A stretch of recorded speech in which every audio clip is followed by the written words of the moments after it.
विद्यार्थियों, आज की इस वीडियो में हम आलोचना करेंगे 10वीं कक्षा की पाठ्यपुस्तक से कलम और तलवार कविता का संपूर्ण सारांश।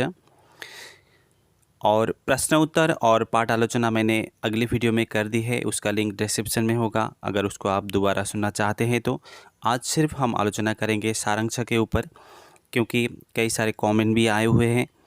तो आज की वीडियो शुरू करते हैं। सम्यक उत्तर दो लगभग 100 शब्दों में। जो 4 नंबर का प्रश्न है, क नंबर में दिया है कलम और तलवार कविता का सारांश लिखो।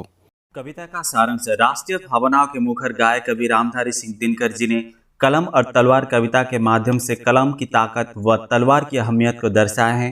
उन्होंने कलम व तलवार की स्वतंत्रता, सत्ता तथा महत्व पर प्रकाश डाला है। प्रस्तुत कविता के माध्यम से दोनों पर प्रकाश डालते हुए कवि ने कहा है कि कलम और तलवार में से किसी एक को चुनने के लिए कहा है। कलम से मन में ऊंचे भाव पैदा कर सकते हैं तथा तलवार शक्ति का संचार कर सकते हैं। अर्थात कलम ज्ञान शक्ति का प्रतीक है तो तलवार दैहिक शक्ति का। कलम से अंधेरे कक्ष में ऊंचे तथा मीठे गान की सृष्टि कर सकते हैं तो तलवार से युद्ध में विजय पताका लहरा सकते हैं। एक और जहां कलम के द्वारा मनुष्य ज्ञान का दीपक जला सकता है तथा विचारों की शक्ति के द्वारा समाज में नई चेतना पैदा कर सकता है, वहीं दूसरी ओर घर तथा समाज की रक्षा के लिए तलवार की आवश्यकता है। कलम में ऐसी बड़ी शक्ति होती है जिससे लोग में विभिन्न विचार पैदा कर सकते हैं तथा दिल और दिमाग में आग लगाने वाले भाव उत्पन्न कर सकते हैं। कलम से मनुष्य के विचारों में ऐसे अंगारे भर सकता है जिस पर समाज का उत्थान और पतन निर्भर है।